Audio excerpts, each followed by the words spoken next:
Jeudi 1er octobre 2015, Madame, Messieurs, bonsoir et merci de votre fidélité. Bienvenue dans ce journal. À la une de l'actualité, Haïti est sur la bonne voie, a indiqué le président Michel Martelly ce jeudi à la tribune des Nations Unies. Le chef de l'État s'est félicité de la tenue des élections du 9 août dernier, plaidant pour l'aboutissement du processus. Il a salué la maturité politique du peuple haïtien et sa capacité à prendre son destin en main. Le président Michel Martelly a aussi plaidé en faveur d'un plan de reconfiguration de la MINUSTAH en tenant compte de l'évolution de la situation sur le terrain. Il estime que la mission onusienne a beaucoup contribué au progrès significatif accompli sous son administration, citant entre autres la consolidation de la démocratie, le renforcement des institutions et l'amélioration de la sécurité.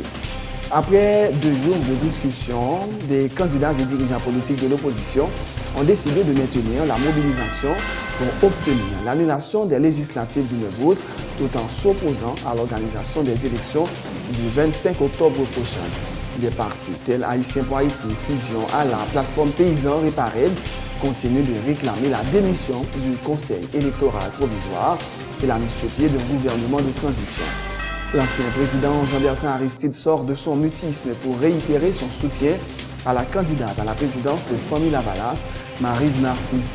Devant des milliers de sympathisants rassemblés devant sa résidence privée à Tabar, mercredi, Aristide a qualifié de coup d'État électoral les élections du 9 août dernier et l'a appelé la population à se rendre aux urnes le 25 octobre et a voté Maryse Narcisse. La commission de médiation de haut niveau renouvelle son engagement à annoncer la candidature de Jean-Clarence Saunois, le candidat du parti Union nationale pour l'intégrité et la réconciliation à la présidentielle du 25 octobre.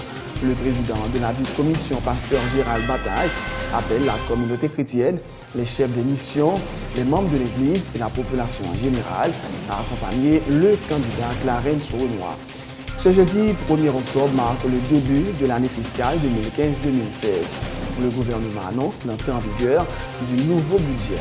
Un budget de 122,6 milliards d'euros, le qui, selon un communiqué de la primature, vise à répondre dans les limites des ressources disponibles aux besoins de la population, tout en assurant l'investissement de base nécessaire pour une croissance d'au moins 3,6% de l'économie réelle. Voilà, monsieur, restez branchés pour le développement de ces titres et de bien d'autres.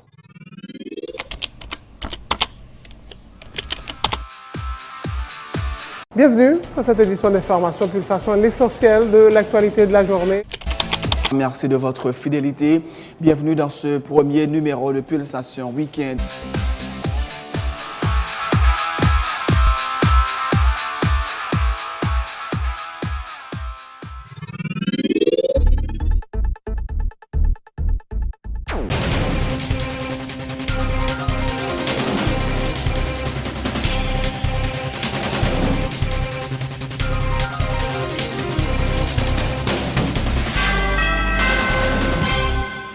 De Rocher, bienvenue dans le développement du journal en couverture. Pour son dernier discours comme chef d'État à l'Assemblée générale des Nations unies, le président Michel Martelly s'est félicité de la tenue du premier tour des législatives le 9 août dernier et plaidé en faveur de l'aboutissement du processus, notamment par la réalisation des présidentielles et municipales. Se félicitant de l'appui de la communauté internationale à l'organisation des Joutes de 2015, Michel Martelly estime que le pays est sur la bonne voie, saluant la maturité politique du peuple haïtien et sa capacité à prendre son destin en main.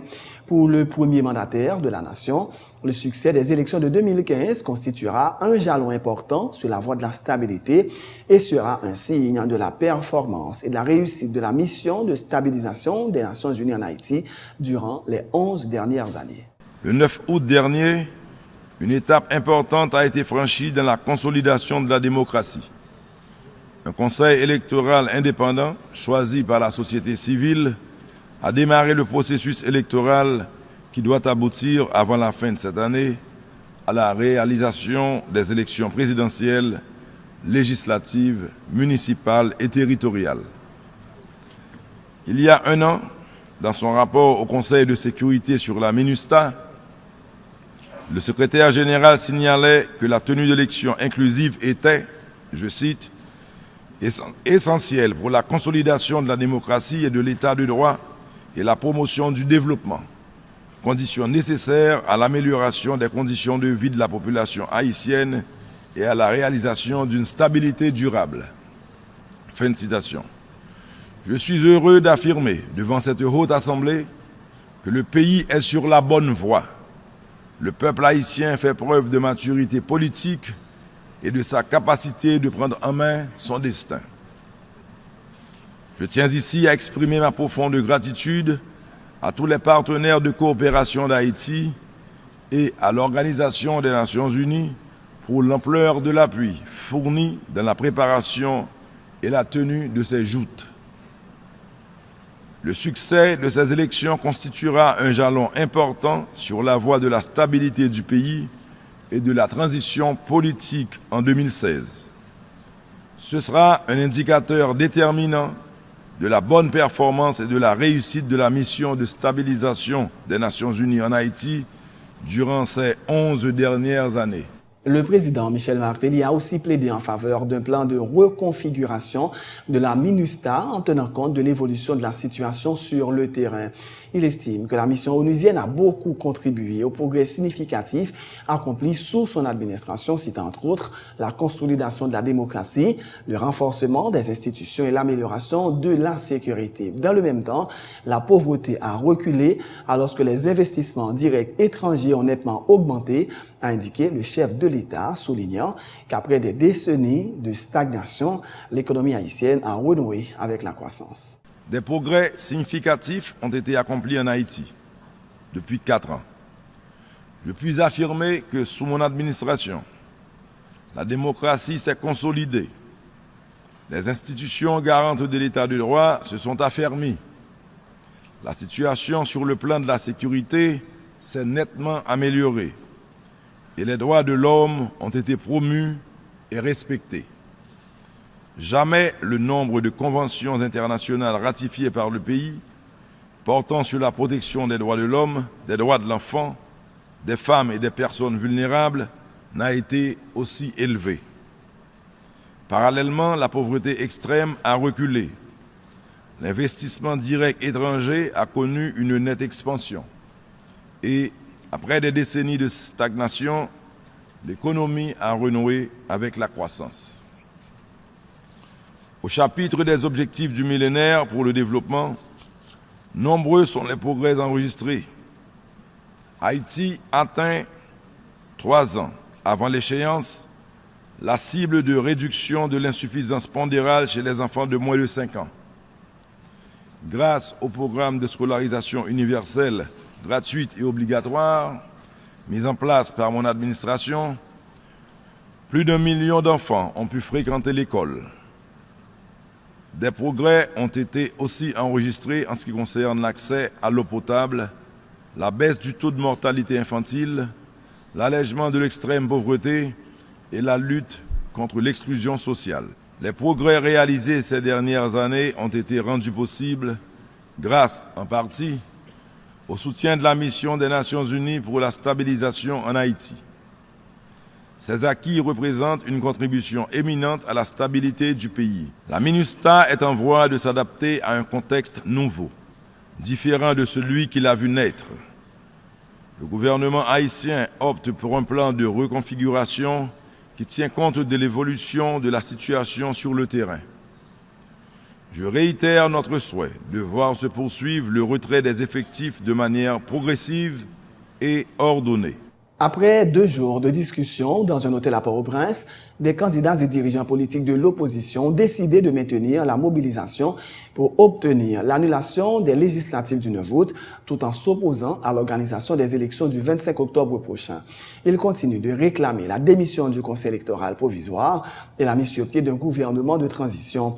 Parmi les partis impliqués dans ce mouvement, Fusion Haïtien pour Haïti, à la plateforme paysan Réparé, tour à tour, André Michel et Edmond Supplice-Bozil. Soucieux de construire le consensus nécessaire au rassemblement de tous les démocrates désireux d'impliquer dans cette lutte pour le sauvetage national la majorité silencieuse qui s'est abstenue massivement le 9 août dernier et qui a de sérieuses inquiétudes sur ce qui risque d'advenir le 25 octobre prochain, si rien n'est fait pour stopper cette dérive, ont décidé de, premièrement, créer et comme de fait, créer un espace de résistance patriotique contre le hold-up électoral du 9 août 2015, empêcher le gaspillage des ressources du pays dans l'organisation d'une nouvelle mascarade le 25 octobre 2015. C'est exiger et obtenir la démission de tous les membres du Conseil électoral provisoire. D. Exiger et obtenir la démission de l'administration Martelly-Paul. 3. Mettre en place une équipe pour poursuivre les consultations pour la mise en œuvre des objectifs visés plus haut. 4. Décréter la permanence pour la poursuite opiniâtre de la mobilisation et la résistance citoyenne sur toute l'étendue du territoire de la République d'Haïti. La bataille principale aujourd'hui, c'est le départ du CEP, c'est combattre les élections du 9 août et puis le départ du CEP, mais aussi le départ de ce gouvernement qui a cautionné ces élections frauduleuses. Mao Tse-tung dit que faut privilégier la bataille qui principale. Je focus sur lui et me dit m'bap gel. M'a répondu journaliste que n'a bataille nous décider que nous pas quitter 25 octobre la. L'ancien président Jean-Bertrand Aristide sort de son mutisme pour réitérer son soutien à la candidate à la présidence de Famille-Lavalas, Maryse Narcisse. Devant des milliers de sympathisants rassemblés devant sa résidence privée à Tabar mercredi, Aristide a qualifié de coup d'État électoral les élections du 9 août dernier. Il a cependant appelé la population à se rendre aux urnes le 25 octobre et à voter Maryse Narcisse, la candidate à la présidence de Famille-Lavalas qui, quelques heures plus tôt, avait lancé officiellement sa campagne électorale à Delma 2. Un extrait des déclarations de Jean-Bertrand Aristide. Tout le monde doit compter. Moi. J'aime pendant 3 ans, silence là, toujours côté voile. Les tribulations, la vie, nous la fièvre, comme chaud. Les nous soif, tant de positions à clé, nous sentissent à tout. Même si depuis 19 mai 2015, Minouche a déjà fait Noël, qui candidat m'bral choisi pour poste président pays, même si nous foulons béton à Avel, bras dessous, bras de ça, pour exiger annulation coup d'état électoral 9 août là, nous sentis, nous t'avons même dit nous ça à voix femme. Merci pour confiance ça. C'est pour ça même, la prière, je réfléchis en pile avant de prendre décision ça. Décision ça, pas qu'à tremper dans la sauce naïveté, parce que même si ça veut le qui peut que j'aime plonger la décolonisation mentale, déjà constaté qu'en vérité, responsable choisi fait sélection et non élection.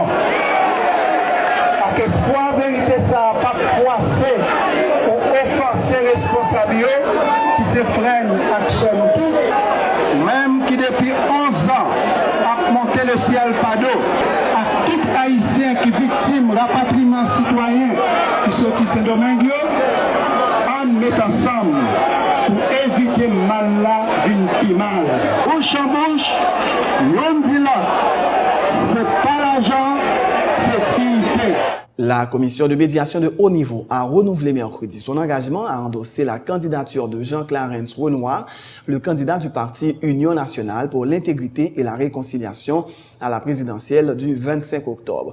Le président de la dite commission, pasteur Gérald Bataille, a affirmé que, d'une manière officielle et formelle, le secteur protestant endosse la candidature de M. Renoir. Le chef religieux informe que la commission va rester à l'écoute du monde protestant pour ses suggestions et recommandations. Il a appelé la communauté chrétienne, les chefs de mission, les membres de l'Église et la population en général à accompagner le candidat Clarence Renoir. Commission l'y endosser d'une manière officielle et formelle Monsieur Clarence Renoir. Parce que nous tous qui étaient là, c'était conscience nous qui fait. Et nous étions attachés avec conscience nous sans intérêt. Nous demander avec population ou capable dans n'importe secteur où il est. Parce que le Clarence Renoir vient président, le président tout le monde. Nous demandons population pour nous capables d'appuyer sans réserve Monsieur Clarence Renoir. Nous demandons pour nous capables d'aider et nous demandons d'une manière particulière, chef de mission, gagner ligue des pasteurs qui à travers le pays. Il y a différentes organisations dans le pays et membres de l'Église qui vivent à travers le territoire national et ou même qui peut-être l'autre bord de l'eau, encourager parents, amis, pour tout le monde capable de porter coller pour nous voir comment le Seigneur a aidé nous avec M. Clarence, de façon que le pays d'Haïti est capable de gagner l'autre vent qui souffle sous lui. L'avocat, M. Février, avec tout l'autre monde qui a dit, n'importe gens ça y est, je veux connaître si frère nous. Problème frère, n'importe grosseur ou elle d'ailleurs, l'a réglé entre frères. On va bien fatiguer pour ça. Pour sa part, Clarence Renoir a remercié les membres de la commission et leur assure qu'il ne va pas les décevoir pour la confiance qu'ils ont placée en lui. L'ancien journaliste se dit ouvert au dialogue, soulignant que la division ne sera pas profitable au pays. Il assure que sa seule ambition est de servir Haïti. Je simplement renouveler le remerciement que nous avons adressé déjà à nous-mêmes le 3 septembre qui s'est passé. Le choix a été présenté à la presse et au public en général. Deuxièmement, je renouveler tout. Ouverture, moi. Décision pour me rester ouvert à tout le monde qui a participé dans le processus de négociation. Je voulais parler de tous les autres candidats de secteur là, jusqu'à dernier moment dans la nuit de 2 pour le 3 septembre. Je été ouvert à eux-mêmes pour nous travailler ensemble. Ça n'a pas servi le pays d'Haïti en rien pour nous être divisés. Nous-mêmes, moi-même Clarence Renoir, moi viens pour ton message d'union et de réconciliation avec tous les hommes et toutes les femmes de bonne volonté pour nous travailler, pour nous permettre que le pays nous avance dans l'autre direction et porter l'autre résultat pour toute petite ligne. Encore une fois, je renouveler remerciement à ma commission pour me dire que confiance sur FEM pour endosser candidature moins à toute communauté protestante là, et à tout haïtien que yo pas déçu de la confiance que vous placez dans moi-même. Seule ambition que je gagne pendant que je viens entrer dans le processus politique, c'est servir le pays d'Haïti et permettre qu'à la fin de mandat que la population a confié, nous montrer capacité nous pour nous faire la différence dans la forme de gestion qu'on a gagné, dans la forme de traiter les gens et dans la volonté permanente pour nous dialoguer, pour nous unir tout le peuple haïtien, quelle que soit l'appartenance. Tout à fait autre chose, ce jeudi 1er octobre marque le début de l'année fiscale 2015-2016. Le gouvernement annonce l'entrée en vigueur du nouveau budget. Un budget de 122,6 milliards de gourdes qui, selon un communiqué de la primature, vise à répondre dans les limites des ressources disponibles aux besoins de la population, tout en assurant l'investissement de base nécessaire pour une croissance d'au moins 3,6% de l'économie réelle. Les investissements les plus importants se feront dans les infrastructures agricoles et dans le secteur de la construction, confirme le ministère de l'Économie. Le gouvernement juge impératif le financement interne à cause notamment de la réduction de 20% des dons et emprunts. Les prévisions des ressources courantes sont de 77,2 milliards de gourdes. Le gouvernement en appelle au sens civique des citoyens et des entreprises pour s'acquitter de leurs redevances fiscales.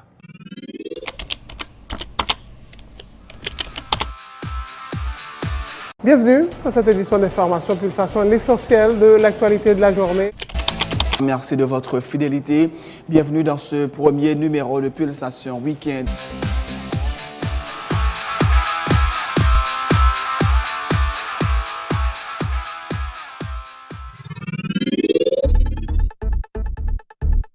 Fin de ce journal, mais avant de vous laisser, voici le rappel des titres. Haïti est sur la bonne voie, a indiqué le président Michel Martelly ce jeudi à la tribune des Nations Unies. Le chef de l'État s'est félicité de la tenue des élections du 9 août dernier, plaidant pour l'aboutissement du processus. Il a salué la maturité politique du peuple haïtien et sa capacité à prendre son destin en main. Le président Michel Martelly a aussi plaidé en faveur d'un plan de reconfiguration de la MINUSTAH en tenant compte de l'évolution de la situation sur le terrain. Il estime que la mission onusienne a beaucoup contribué au progrès significatif accompli sous son administration, citant entre autres la consolidation de la démocratie, le renforcement des institutions et l'amélioration de la sécurité. Après 2 jours de discussion, les candidats et dirigeants politiques de l'opposition ont décidé de maintenir la mobilisation pour obtenir l'annulation des législatives du 9 août, tout en s'opposant à l'organisation des élections du 25 octobre prochain. Des partis tels Haïtiens pour Haïti, Fusion à la plateforme Paysans Réparés continuent de réclamer la démission du Conseil électoral provisoire et la mise sur pied d'un gouvernement de transition. L'ancien président Jean-Bertrand Aristide sort de son mutisme pour réitérer son soutien à la candidate à la présidence de Famille Lavalas, Maryse Narcisse. Devant des milliers de sympathisants rassemblés devant sa résidence Égea Tabaran mercredi, Aristide a qualifié de coup d'État électoral les élections du 9 août dernier. Il a cependant appelé la population à se rendre aux urnes le 25 octobre et à voter Maryse Narcisse. La commission de médiation de haut niveau renouvelle son engagement à endosser la candidature de Jean-Clarence Benoît, le candidat du parti Union nationale pour l'intégrité et la réconciliation à la présidentielle du 25 octobre. Le président de la dite commission, pasteur Gérald Bataille, appelle la communauté chrétienne, les chefs de mission, les membres de l'Église et la population en général à accompagner le candidat Clarence Renoir. Ce jeudi 1er octobre marque le début de l'année fiscale 2015-2016. Le gouvernement annonce l'entrée en vigueur du nouveau budget. Un budget de 122,6 milliards de gourdes qui, selon un communiqué de la primature, vise à répondre dans les limites des ressources disponibles aux besoins de la population, tout en assurant l'investissement de base nécessaire pour une croissance d'au moins 3,6% de l'économie réelle. C'est la fin de ce journal. Merci de l'avoir suivi. Bonne suite de programme sur Télé Pluriel.